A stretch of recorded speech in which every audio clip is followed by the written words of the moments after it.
Wasn't it great though? It was a great introduction.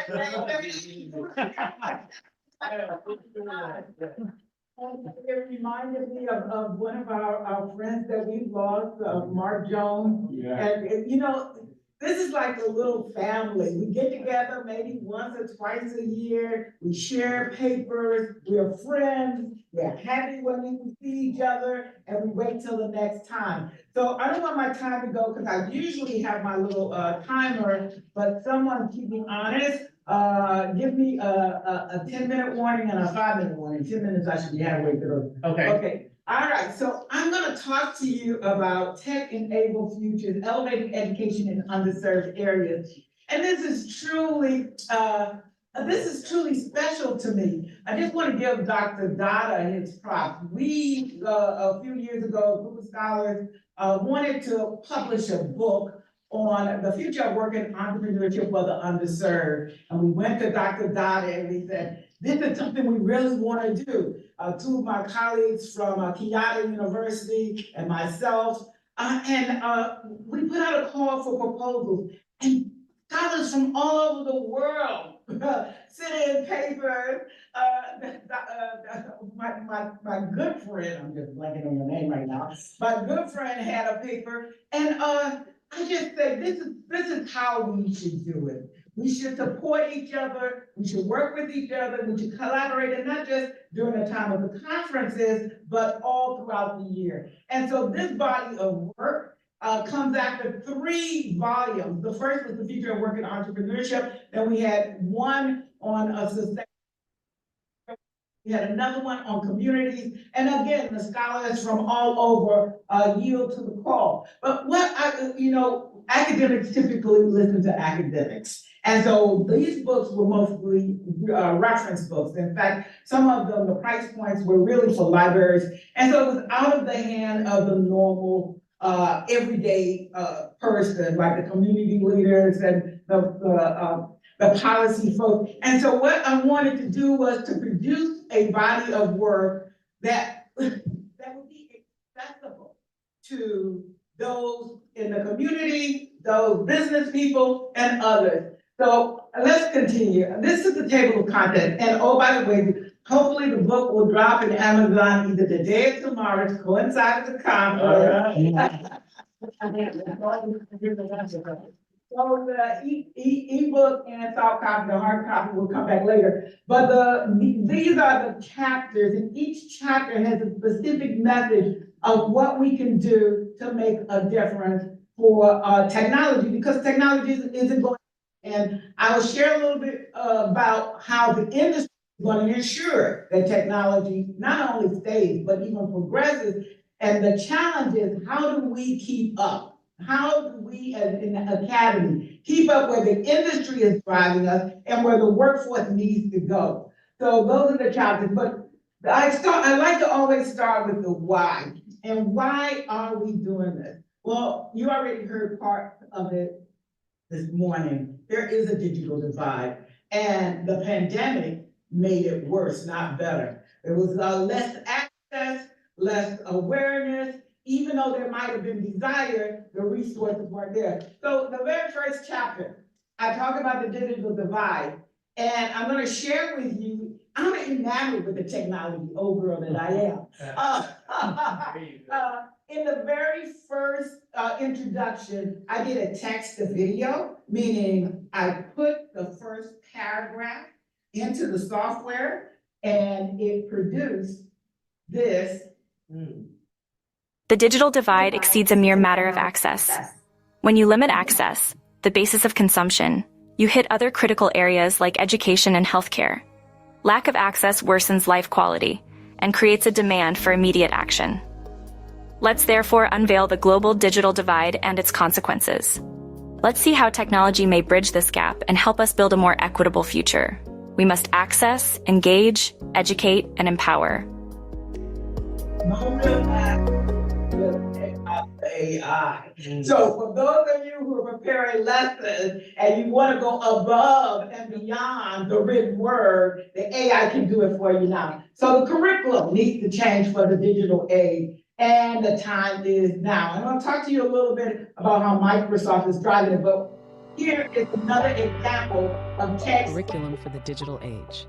And this Welcome is to our journey now through you the see it. evolution of educational environments, from traditional classrooms to the digital era. Let's start with a glimpse into the past. A late 20th century classroom with wooden desks and chairs facing a chalkboard. On the chalkboard, Albert Einstein's quote, "We cannot solve today's problems with yesterday's thinking," is written in a creative, chalk-like font. The scene evokes a sense of nostalgia and the importance of evolving educational methods. The 1980s brought the introduction of bulky desktop computers into the classroom, symbolizing the early stages of digital learning. Students are seen learning to use these new technologies with curiosity and excitement. Fast forward to the 2000s. Smartboards began to replace traditional blackboards. This significant step towards interactive and digital learning environments shows a teacher interacting with a smartboard while students watch attentively. In our current era, classrooms have transformed with the use of tablets and laptops, facilitating a fully digital and collaborative learning experience. This represents the full transition to digital learning, highlighting the importance of technology in education today. In conclusion, the evolution of educational environments reflects our society's shift towards embracing digital solutions to enhance learning experiences. This journey illustrates the importance of adapting to technological advances to meet the educational needs of future generations. Okay, so the end of the scope is very important. You saw not a person in K through 12, not a person who is in higher ed, but it was an elderly senior on the system trying to access what is available now. So the learning is not just going to stop in the educational system. It's going to be on the ground all throughout our lives, and that clip was powerful in showing the end of it. So the curriculum, how do we have a curriculum that will this digital requirement, this digital age? I'm just going to step out a little. Well, no, I don't have to step out. Okay, great. Thank you. Okay, yeah. So there is an urgency because the academy has been slow to adapt. It's not the industry, it's not the students, it's the academy itself that's been slow to adapt. So we need to make a change to help bridge the gap from the traditional education system. As you saw in the previous slide, education is happening everywhere. Training is happening everywhere. It's happening in and outside of the classroom. So here we also talk about the challenges and the opportunities in digital evolving society. Now I can't go out because when I go out, I can't get back in. But what I want you to know that is in March, Microsoft announced a new platform where they're putting AI in every single application they have. I hear some professors saying, I don't want AI in my classroom, I'm gonna bar. You won't be able to get it outside of office. So exactly, it's gonna come hard coded, the AI in Excel, in Office, in Teams, it's gonna be in everything. And it's not something that they are just thinking about. In both the K through 12 and in higher ed around the world. And so once they finish pilot testing, and they already finished the pilot, it is going to be released. And in fact, I think the release has already been done because the announcement was in March. This is April. So everything new that comes from Microsoft will already have AI resident. So all you AI haters, you're lost.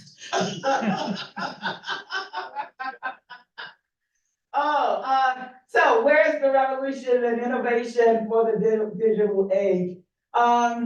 It's evolving. And you know, a lot of times we shy away from things because we don't know, but that's where we learn is in the experience and in experiential learning. So we need to introduce some of these things. And some of us are already doing it. Well, we at Medgar, we had a workshop for our faculty, and we had people from all over. This is just when the COVID had hit, and we were talking about it online. And so we brought in people all over the world here, not over the world, all over the country, telling us what they did. The flipped classroom is there where, you know, much of the learning is happening outside and then come back in, and then it's peer-to-peer engagement. So you're more like a facilitator, and the students are really learning themselves and then coming back and learning from their peers. And gamification. The students that we have of today, they're already into the technology. Many of them are more tech savvy than some of us. And so what we find is if you can gamify, we talk about student engagement, but many of the students don't like to read. I don't know if you guys have that problem.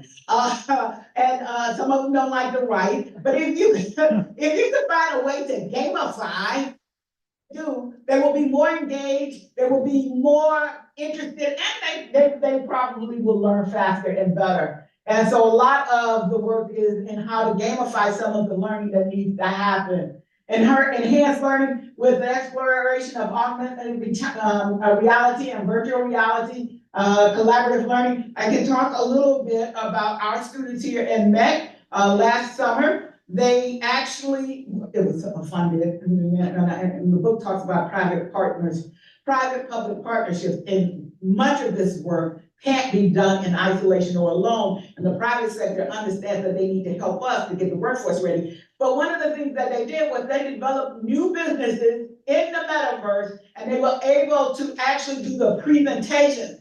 So and it wasn't just Medgar students. They funded us to have high school students and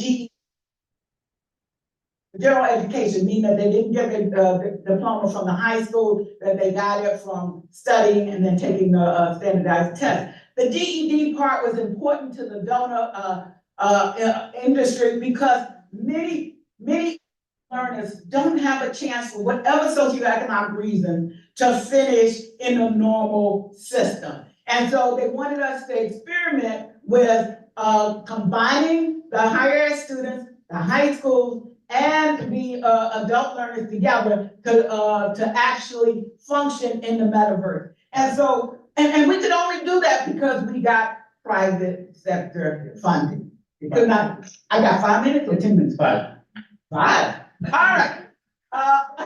We'll extend and give you 7. Yeah, okay, but tell me when I got 3 minutes. Yes. Okay, so you see this is 4, and that's chapter 4, is equity tools for underserved communities. And all I'm gonna say about this is in the book, I talk a lot about Central Brooklyn economic development. We have become partners where we literally had a satellite in their office for entrepreneurship, where we had one of our students who was a graduate student at the time, but it came through Medgar and an entrepreneurship program, who was literally delivering entrepreneurship curriculum to K through 12 students.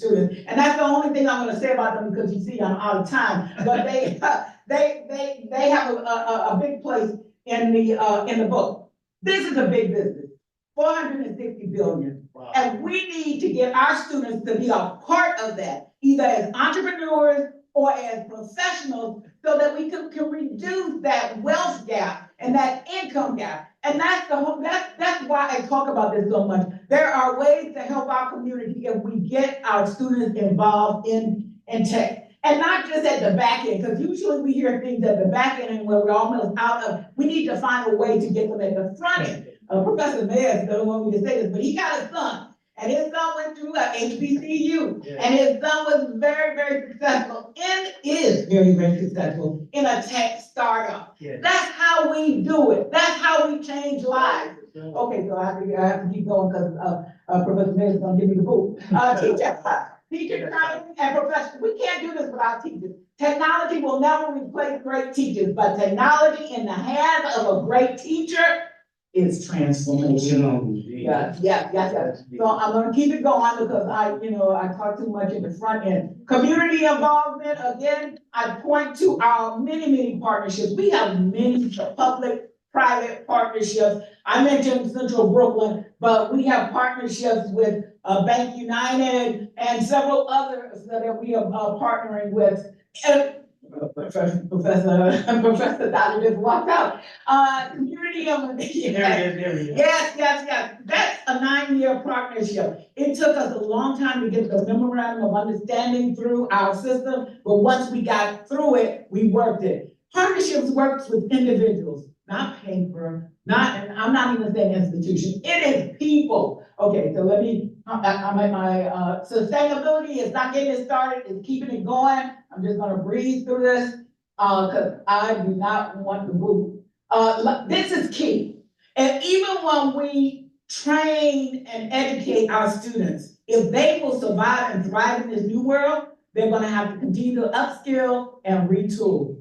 Absolutely paramount. And that was the reason for having that elderly lady at the end of the clip to show. And I just want to say this, the work that Microsoft is doing, they are not talking about having a classroom of 20 people anymore. They're talking about having a classroom with the high achievers, the low, the ones who are slow, and having them all move at the same pace, their own pace, but coming out as outcomes at the end. And that's why this is so powerful. If I'm a slow learner, I'm not going to keep up with someone who's going so fast. The tools will help me to learn what I need to learn without having to keep up with the super achievers. So that is here now. They've tested it. So let me keep going. Data-driven decisions. A lot of what we do in education and other industries, you know, it hasn't been as data-driven as it will need to be or as it is going to be. The AI can do it much faster and will and has been doing it much faster. And we can learn even on the individual level. If you're running a small business, if you use the data, you could have more precision, make more profit. But use the data to inform those decisions. And policy and government, and this is the last chapter, we can't do it without government. If the laws, if the policies stay the same, you will have the same result. We need resources reinvested and advocacy to our policy leaders so that from the bottom up, they know what we really need, not necessarily what was in the past, but what, oh, then I can slow down. If I got 3 more minutes. I was giving you the fast one. Okay, why is this so important? We can't continue to keep talking about the digital divide, the income gap, the wealth gap. I will tell you right now, I'm an economist. The income gap between blacks and whites right now is greater than it was in the civil rights era. There are a lot of structural reasons for that. There are a lot of structural reasons for that, but it is fact. And so we are going backwards as opposed to going forward. How do we change that trajectory? How do we get our policy people behind us? How do we get into the community, get them aware of some of the amazing opportunities that they have? This morning you heard the metaverse doesn't know code. You sit down, you code, you deliver a product or service, you deliver it well, you make money. So how are we, and this is from the business perspective, how are we gonna get from the bottom up, we heard that, from the bottom up this morning, to get more access and awareness, but that's just not enough. It's going to take engagement to get to empowerment. And how do we get the bottom up more engaged and empowered? And we're leaders and academics. And a lot of times, I'm just gonna call it a spade. We're in our ivory towers. We talk to each other and we don't go outside. This will require multidiscipline, multi-generational. A lot of times people think, well, once you know, you should just go retire and sit down. But a lot of wisdom is in our elders. Yeah. And then when you get to these corporations and you have all of the young people, and they're looking at us saying, well, how do I solve a problem? Well, we solved that problem, we just went around it, but you're not there. So what I'm advocating for is the solution of the past did not change the trajectory of where we need to go. So we need to be more innovative, more creative, with new solutions that'll really help us change the world. So collaboration is key. No one individual, no one industry, nobody by themselves can make it happen. We need to work together. The global perspective, the book is very global. I give examples from Pakistan, Bangladesh, Chile, Japan, Kenya, Tanzania. So this is not, the income gap, the wealth gap is not a US only problem. It's not an Africa problem. It's not an Asia problem. It's a global problem. And how long do you think we can exist if the majority of the world continues to be the have-nots and the haves have so much? It's not sustainable. It is not sustainable. So the challenge is, as academics, as educators, of those of us who produce papers, how are we gonna get out there and help make a difference? How are we gonna go to the community and make a difference? How are we gonna go to the legislature and make a difference? How are we gonna do our part? And often I hear folks say, well, I can only do so much. But whatever you can do, if you do your part, the next person do their part, we will have a better world. And I do think this is how the book will look when it comes. Okay, let me go back. Okay, knock myself out. But I did say thank you at the end.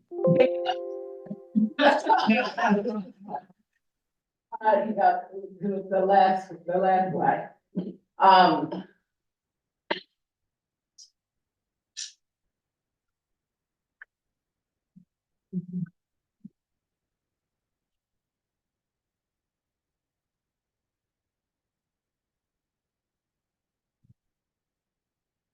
There we go. We thank you.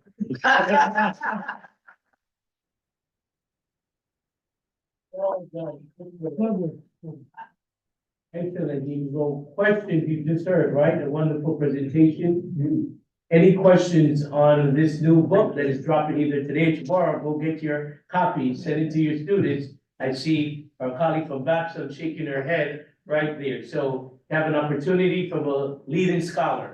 Have you had any luck with the Expand AI program of the federal government? I sent an application to Puerto Rico and they said it was formatted right. They said to resubmit it. Are you familiar with Expand AI? I am not, so. Yeah, so it's a bunch of, try not to swear, bunch of money, I better way of saying that. Federal money for, increasing, the have-nots, being able to use AI, and it's a federal grant system, and you have to apply, and whoever wins becomes a hub for the area. So I mean, you guys should absolutely look for it. It's the Expand AI program. If you've got SPIN, the SPIN network, go in SPIN and you'll find the requirements, the federal requirements for the grant money in SPIN. Thank you for that. Yes. Thank you for that. And I honestly will look it up before I retire. It's for higher education, institutions and nonprofits. We qualify because I know we qualify. Okay, excellent. I'll come back and make sure I have the source right. And we'll get our faculty working on it. Please. Yeah, thank you. Yes, sir. Let me just appreciate you, Prof, for this book finding for us. I just want to say that it's in line with what we do at the University of Johannesburg. But before now, we have been focusing on fourth industrial revolution, how it affects our teaching and learning and our students and society as a whole. But now we are now focusing on how these 4.5 technologies can make societal impact. And that is where our work has come in. We are not looking at how artificial intelligence and other technologies of the fourth industrial revolution will make impact in the society, which should be what we as academics will always be thinking about. Whatever we do, what will be the impact on the society? Thank you, Prof. Thank you very much for that comment. It is true. I'm just going to say this. All of you who are sitting in those seats are gifted. Not everybody can sit in those seats. So we have a higher calling. We have to do more. We have to help more. We have to provide a societal impact for those who can't provide it for themselves. Yes, Professor Price. Quick question related to like the embed all this AI into all the software. And a lot of us been trying to get access, take control of our data. People selling our data making billions of dollars. So how do we sort of address this issue about trying to sort of like manage and control our data, given the fact that they embed and stuff? collecting all kind of information about everything you do and selling it. Oh, okay, so. Professor Price, seeing- And I say, take it to the policy. They're not gonna stop as long as it's making them money. What can stop them or slow it down or make them pay for it is, you know, the policy. They do it because the policies of government allow them to do it. So I think in your area of expertise, you could tell me if I'm wrong, but I think the way you try and slow it down or stop it is through your elected officials, your policy makers. It was intentional that the last chapter in the last slide is on policy. Because if we continue to not have changes in policy, we're gonna have the same thing we continue to have. And even with the changes in policy, do you know how many policy changes we had as relates to segregation, discrimination, and disparity? And where are we? The wealth gap and the income gap is worse with everything we have done. So Professor Price, I'm gonna put it back on you. We need innovation in your sector. We need, you said, hey, money. Yeah. But you can turn the gentleman, they have money for what they think they wanna do. The challenge is how to access it. He's from the University of Puerto Rico. He tried to access it and they said no. So who's getting the money? Well, it was a combined problem. It was also a problem within the institution that I didn't get very good support. So I wouldn't say that I think I got denied because I didn't fill it out wrong. Let's put it that way. I found the opportunity, but I didn't have the muscle to put it together. So we'll talk. Maybe we can work together between faculties here. See what I'm saying? But no, I mean, if I was at Harvard, I'd have 15 different little trained master's people helping me put the stupid thing together. That's why we didn't get it. But So at Harvard, you don't need the money. Your endowment is the largest in the world. It's insane. Yeah, it is It's insane. insane. But we use what we have, and I think you're absolutely right. You couldn't get it through for a lot of reasons. So together, we can do more than us by ourselves. Professor Price said we need money. You said here's where the money is. Let's get together and go get the money. Yeah, it's like 100,000 increments up to $400,000 if I remember. It's not chip change, you know? Okay. All right. Yeah, it's good moving. $100,000 money, we gonna solve it. Okay. Thank you very much.